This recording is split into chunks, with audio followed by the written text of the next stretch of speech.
Good afternoon, everyone.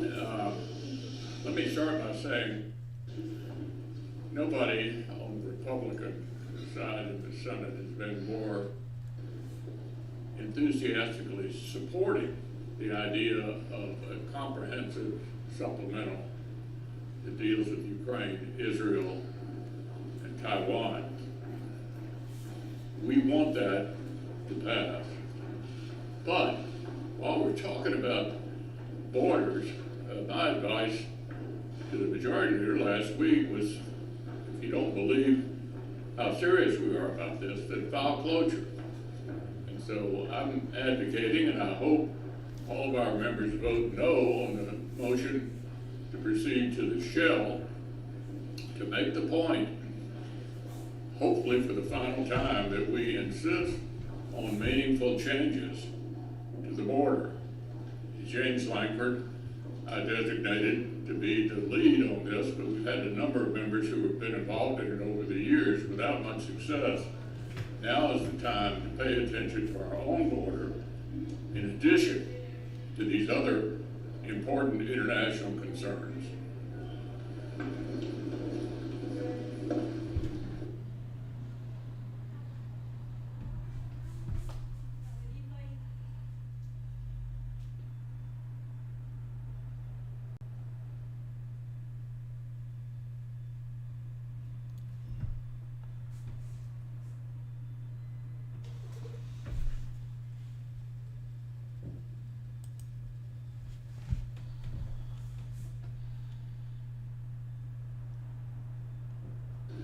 On that point, to paraphrase, I should say, Ronald Reagan, a nation that can't control its borders can't control its destiny. And I don't know how any Democrat can defend what's happening at our southern border right now. Literally 10,000 people a day being apprehended trying to come into the country illegally. And if you go even back to the Obama era, Jay Johnson, who was DHS Secretary under Obama, said 1,000 a day would be overwhelming to the system, and that he couldn't even comprehend trying to deal with 4,000 a day. We have now literally 10,000 people every single day being apprehended illegally at our southern border, trying to come into the country illegally.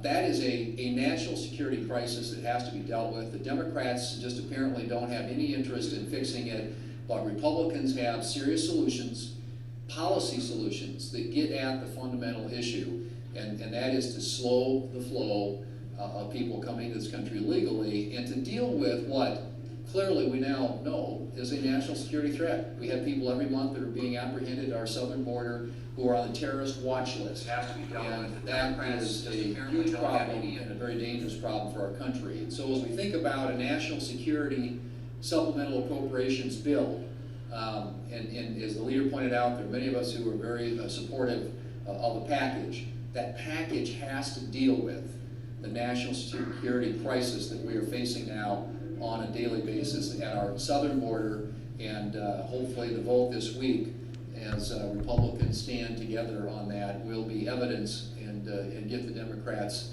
in a serious and meaningful way to the table to address what is a crisis. The message from Republicans to the President of the United States is this: there will not be a national security bill unless and until there are serious and significant changes in security at our southern border. The White House has to become actively and consequentially engaged in changing what is happening right now at the southern border. Republicans and Democrats have totally different views on what's needed at the southern border. Republicans will tell you we need to stop the flood of illegal immigrants coming into this country and send them back. Democrats want to wave them through in record numbers. 10,000 yesterday. Some days 8,000, 9,000, 10,000, day after day from all around the world. Our southern border is now the most dangerous border in the world. Criminals, drug dealers, terror suspects. It has become a magnet for those people to our southern border. And what do Democrats want to do? Money to sanctuary cities. government benefits to illegal immigrants. That's not going to solve the problem. That's going to make it worse. It's going to incentivize more people to come here illegally. We know what we need. We need more Border Patrol agents on the southern border who have the power to actually enforce the law. We need to keep illegal immigrants out and keep our communities safe. Communities all across this country are suffering under the burden of these terrible, disastrous Biden and Democrat border policies. Any national security legislation has to have as a key component securing the southern border. So Chuck Schumer can bring a bill to the floor of the Senate. If it doesn't include what we need on border security, it will fail. Republicans will vote against it.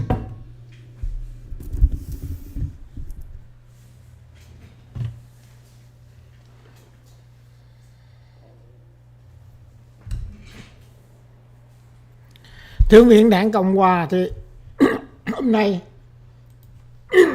báo đó trong nội bộ thì họ sẽ không có bỏ phiếu mà cung cấp tiền viện trợ cho Ukraine cũng như là Do Thái cũng như liên hệ tới Đài Loan. Đến khi nào mà bên Đảng Dân Chủ đồng ý để giải quyết vấn đề biên giới ở phía nam của nước Mỹ, an toàn của nước Mỹ là trên hết.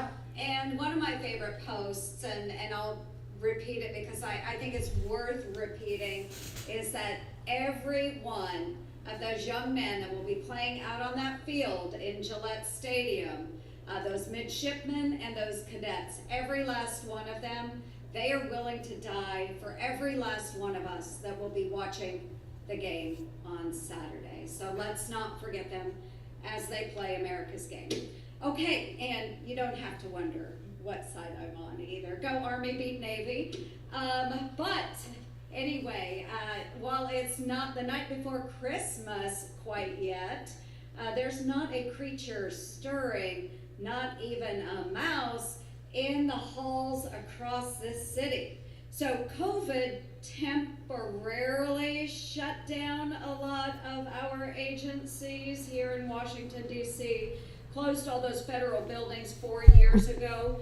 But today, not a single agency has an occupancy rate of even 50%. That's abysmal.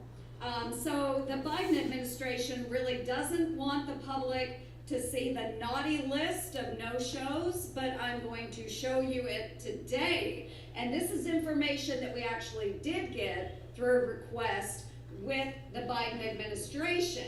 So here is our naughty list of no-shows. Okay, topping the list, HUD and Social Security Administration, they are using just 7% of their office space. Buying and renting, of course, is a whole lot more expensive. Okay, my staff wrote that, but I thought it was good. And but no one's home at HUD. Okay, take a look at that, folks. COVID's been over for years. Where are the workers?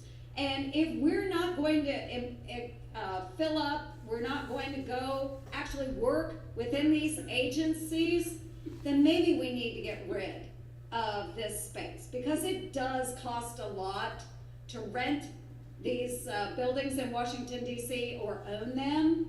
So if we're not going to bring workers back, folks, let's get rid of this space. It's costing our taxpayers a lot of money. So again, proposal, if we're not going to use it, let's lose it. Okay, naughty list. Thank you.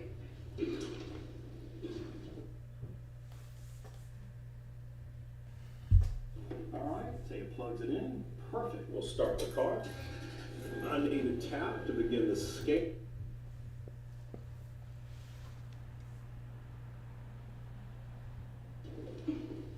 Well, good afternoon, everybody. So I bring my poster so Joni has a scroll. I mean, she's killing me. But my poster is a quote from none other than our climate czar, John Kennedy, who's over in Dubai. John Kerry, excuse me. Well, John Kerry. That scroll really got me. John Kerry says no coal plants shall be permitted anywhere in the world. He's in Dubai telling everybody that he himself and this administration will shut down and no longer permit, which there's no coal-fired power plants being built anyway, but won't be permitted, but they will be shut down by 2030. There's no plan to replace. These are empty promises that he's taking to the world community in the name of being the climate czar for our great country. And even nuclear, which could replace some baseload desires across this country, power needs, can't get permitted, isn't being moved, and there's no new nuclear plants online at this point. So you say to yourself, who does this really affect? It affects a heck of a lot of our states. So my state of West Virginia, no surprise here, 90% of our electric generation, power generation, is from coal. Missouri, 74%. Kentucky, 73%. Wyoming, 73%. Utah, 61%. Indiana, 57%. Nebraska, 49%. Montana, 43%. Colorado, 41%. Basically what the administration is saying, that in 6 years, over half of the energy production that you have in your state for power generation will be stopped under this administration's policies and Clean Power Plan 2.0. This is unrealistic, it's unachievable, and it makes absolutely no sense at all. Much like their EV car mandate, nobody hears against electric vehicles, none of us. But you know what? We put $7.5 billion into the IIJA to make sure that we had electric charging stations to meet the mandate of the new EVs. In 2 years, how much of that money's been spent? Zero. How many electric chargers have been put all across our country? None. These are empty promises, unachievable goals. So I would say to you that while they hope, and John Kerry is hoping that this occurs and is trying to lead the world into believing it will occur, hope is not a strategy, Mr. Kerry. So to help frame this current debate on the supplemental bill, I think my colleagues on the other side of the aisle have a misunderstanding. This is not about reaching a bipartisan compromise on immigration reform. There have been debates about that in the past, there'll be debates about that in the future. That's not what this debate's about. This is fundamentally a national security issue. This is about changes that need to be made to protect the homeland, to protect our southern border. And I hear it all the time when I'm back home in Montana, including this past weekend. We need to secure our southern border now. Everybody knows, and the stats show it, this border is a crisis of President Biden's own making. It is certainly his actions that have created this mess on the southern border. The question now is, will Senate Democrats going to get serious about solving the problem that President Biden has created? The record-breaking numbers continue every day, every week. You've heard them. What concerns me are the number of apprehensions made of those on the FBI's terror watch list from countries designated as state sponsors of terror. And just when we thought we'd heard the worst of it, here's one more story to build on why we need to solve the problem on the southern border. We just learned that the VA healthcare resources, the VA, are being used to facilitate health care to illegal migrants. Veterans have a hard enough time getting the care that they need, and now they have to compete with illegal immigrants? This will not fix the border crisis. Biden's border crisis puts illegal immigrants first, it puts our veterans last. You know, in Montana, we have the second highest per capita veteran population in the United States. This is a disservice to all those who have sacrificed and served our country. We as Republicans want to solve this problem. Joe Biden and Senate Democrats need to step up, get serious, and pass border security measures. The time is now. We need policy changes. It's about tightening asylum standards and reining in DHS's parole powers. I doubt if you missed it, but we're serious about having some significant changes in how we protect our southern border as a part of the overall package. Chad? Thank you. Why haven't we seen more from Republicans putting pressure on Democrats to potentially expel Senator Menendez, especially after what happened in the House last week where they expelled one of the members who had just been indicted? Or do you think that Senator Menendez, because he's not been convicted, deserves treatment that is important? Well, I'll give you the same answer I did the last time you asked me. I'm glad he's not a Republican. But you think there should be, hasn't been It's pressure? why would Republicans put pressure? an internal problem with the majority.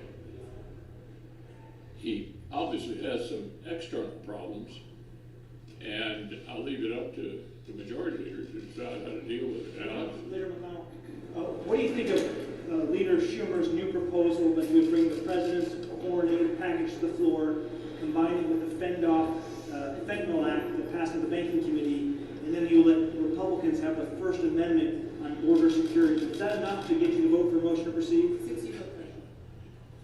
They don't want to deal with border security in the context of the supplemental. We do, because we know that will guarantee an outcome. Because the other parts of the supplemental, almost all of my members support. I certainly have been an aggressive supporter of it. We want it to actually happen. And this is an opportunity. Honestly, if I were the president, looking at my numbers on this, I'd want to do something about it. It might actually improve his position. Leader McConnell, what's your reaction to Senator Tuberville lifting his hold on military promotions? Are you encouraging him not to go down that road again in the future? Well, we're pleased, obviously, that that situation seems to have been ameliorated by recent announcements by the senator from Alabama. Thank you.